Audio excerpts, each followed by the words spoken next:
भक्तजनों, सादर जय सीताराम। आज एक महत्वपूर्ण दिन है। हम अपने सांसारिक जीवन में देख रहे हैं कि परिवार या संस्थान या कोई भी संगठन है, उसके मुखिया पर ही पूरा संगठन, पूरा परिवार निर्भर करता है। मुखिया का चरित्र जैसा होता है वैसा ही वो परिवार, संगठन या सरकार जो भी है उसी के अनुसार चलते हैं। तो अखिल ब्रह्मांड के प्रथम परिवार के प्रथम मुखिया भगवान भोलेनाथ के चरित्र की संक्षिप्त, हालांकि हम क्या जान सकते हैं, हम लोगों की तो कोई हैसियत नहीं है भगवान शंकर के बारे में जान सके, लेकिन जैसा पुस्तकों में पढ़ा और सुना संतों के मुख से, तो हमें भी अच्छा लगा और उसी का वर्णन मैं आप लोगों से कुछ संक्षेप में करना चाहता हूँ। भगवान शंकर की पत्नी माँ पार्वती देवी और दो पुत्र भगवान गणेश और कार्तिकेय। भगवान शंकर के गले में सर्प, जो विषैला नाग फुंकार रहा है, गले में लपेटे हुए हैं।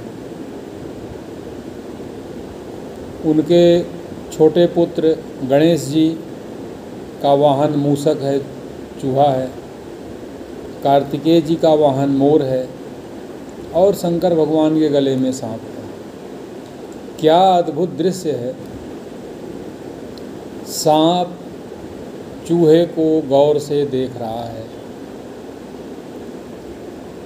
सांप का स्वभाव है चूहे को खाना, लेकिन चूहा मस्त होकर के भगवान शंकर के दरबार में घूम रहा है।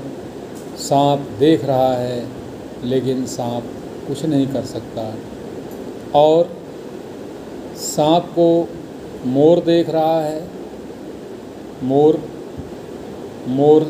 का भोजन सर्प होता है, लेकिन सर्प और मोर दोनों और चूहा तीनों भगवान शंकर का ऐसा नियंत्रण है कि ये तीनों स्वतंत्र होकर के अपने अपने में मस्त हैं।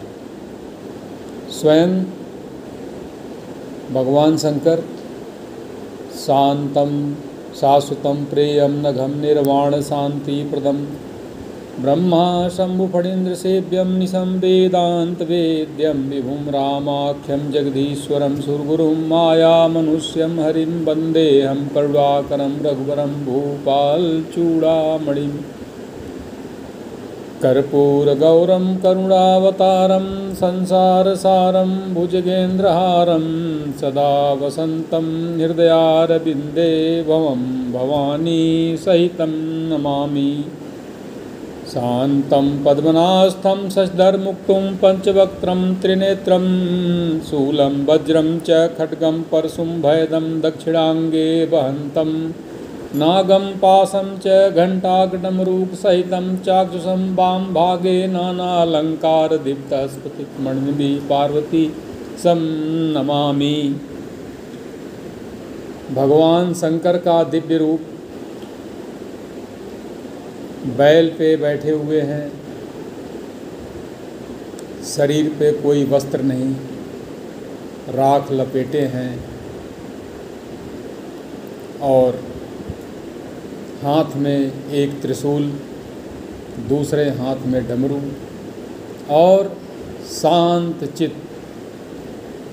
सिर पे बाईं ओर चंद्रमा शीतलता प्रदान कर रहा है।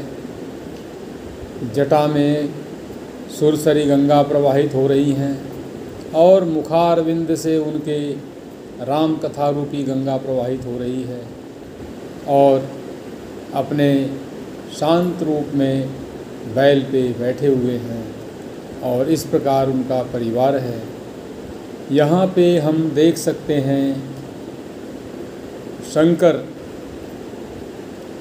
विश्वास के स्वरूप हैं, विश्वास ही शंकर हैं और माँ पार्वती श्रद्धा की प्रतीक हैं। जहाँ पर विश्वास और श्रद्धा का मिलन होता है वहाँ पर प्रेम प्रस्फुटित होता है, काम समाप्त हो जाता है। तो तब शिवती सर नयन उघारा, तब शिवती सर नयन उघारा, चितवत काम भयउ जलिछारा। तब शिवती सर नयन उघारा, चितवत काम भयउ जलिछारा। यहाँ पे हमें शिक्षा मिलती है कि तीसरा नेत्र माने विवेक की आँख।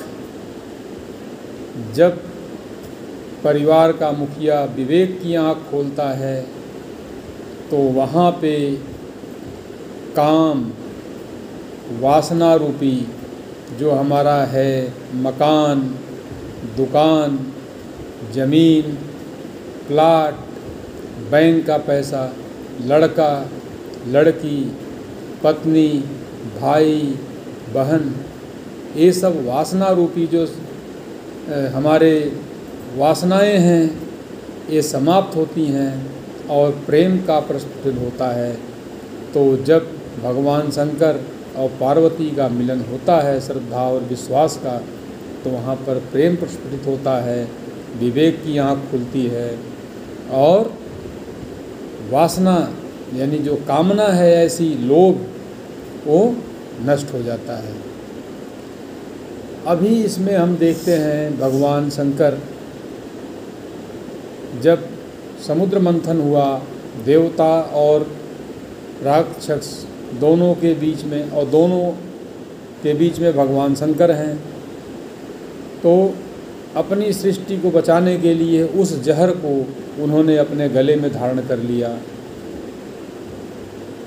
विषराज सर्प को गले में लपेटे हैं, गले में विष को पान। तो हमें ये शिक्षा मिलती है कि परिवार के मुखिया को अगर कोई बुरी बात है, कोई ऐसी गलत चीज़ है जो परिवार के सदस्यों को नुकसान करती है, उसको अपने गले में धारण कर लें।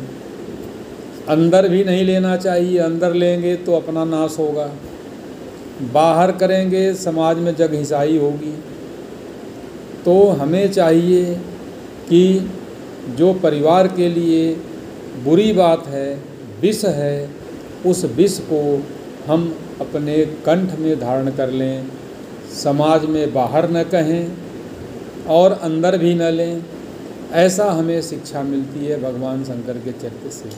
और सिर पर शीतलता रहे और मुंह से, मुखारबिंद से जो भगवान शंकर के मुखारबिंद से अविरल राम कथा रूपी गंगा चल रही है, तो वहीं उसी में से एक दो बूंद का हम भी रसपान करें और अपने जीवन को धन्य बनाएं। परिवार का ये चरित्र मिलता है और उनके हाथ में त्रिशूल है, त्रिशूल। त्रि माने तीन, शूल माने कष्ट। त्रिशूल, संसार में तीन कष्ट देने वाली चीज़ें, काम, क्रोध, लोभ, ये तीन कष्ट वाली चीज़ें हैं। तीनों को अपनी मुट्ठी में त्रिशूल के समान बांध करके रखे रहें और दूसरे हाथ में भगवान शंकर के डमरू है, माने वाद्य यंत्र है। एक हाथ में काम, क्रोध और लोभ तीनों को हम मुट्ठी में अपने बांधें और एक हाथ से डमरू माने वाद्य यंत्र बजाते हुए, मस्ती में गाते हुए अपने जीवन की राह को सफल करें, चलें। ये शिक्षा मिलती, अपनी राह में चलते रहें और ये हमें शिक्षा मिलती है। एक और बात, भगवान शंकर शरीर पे कोई वस्त्र धारण नहीं करते हैं, इसका हमें ये शिक्षा मिलती है पर्दा। जैसे हम कोई चीज़, हालांकि हम उसको इस रूप में ले सकते हैं कि हम अपने जीवन में छिपाते बहुत हैं। दिन के उजाले में गीता का पाठ, राम के आदर्श, फिर अंधेरा वहीं सुरा और सुंदरी। तो हम क्या करते हैं, दिन के उजाले में तो भाई हम तपस्या कर रहे हैं, पूजा कर रहे हैं या जो भी कर रहे हैं, अच्छी अच्छी बातें करते हैं, लेकिन अंधेरा होता है तो आदमी का चरित्र बदल जाता है। हमें जैसे भगवान शंकर पर्दा हटा दिए, भाई हम जैसे हैं वैसे हैं, वैसे ही हमें अपना चरित्र जो है, चाहे दिन हो चाहे रात हो, हमें अपना चरित्र उज्ज्वल रखना चाहिए, निर्मल रखना चाहिए। छिपावट नहीं होनी चाहिए। जो छिपाने का प्रवृत्ति है कि किसी से छिपा लें, तो हमें छिपाना नहीं चाहिए। हमें अपनी वास्तविकता रखनी चाहिए, जो है वो है वास्तव में। और जहाँ पर है भगवान शंकर बैल पे सवारी किए हैं और जब विवाह में मंडप में जा रहे हैं माँ पार्वती से विवाह के लिए, तो वह मुंह करके पीछे बैठे हुए हैं। बैल आगे चल रहा है, उनका मुंह पीछे को है। इसकी भी हमें एक सीख मिलती है कि जब हम गृहस्थ आश्रम में चलें तो बैल धर्म का प्रतीक है, धर्म के रथ पे बैठ कर चलें और पीछे के समाज को देखते हुए चलें। ये नहीं हम आगे चलें, हम पीछे के समाज को, अपनी पीछे की पीढ़ी को भी देखते हुए चलें। ये हमारा धर्म कहता है। तो इस प्रकार हमने संक्षेप में जितना भी हमें था सुना, उसको आप लोगों के सामने प्रस्तुत करने का प्रयास किया। तो सादर जय सीताराम, हर हर महादेव। उम्मीद है आप लोगों को हमारी ये बात, हमारा ये विचार पसंद आया होगा। पसंद आए तो लाइक, शेयर और सब्सक्राइब अवश्य करिएगा। हमारा उद्देश्य है कि मानव उत्थान, जन जन में क्रांति, धर्म के प्रति लगाव और भाई भाई में प्यार मोहब्बत, परिवार में एकता, समाज में एकता उत्पन्न हो। इस उद्देश्य के साथ मैं इस नियमित पाठ्यक्रम को आगे बढ़ा रहा हूँ। सादर जय सीताराम, हर हर महादेव।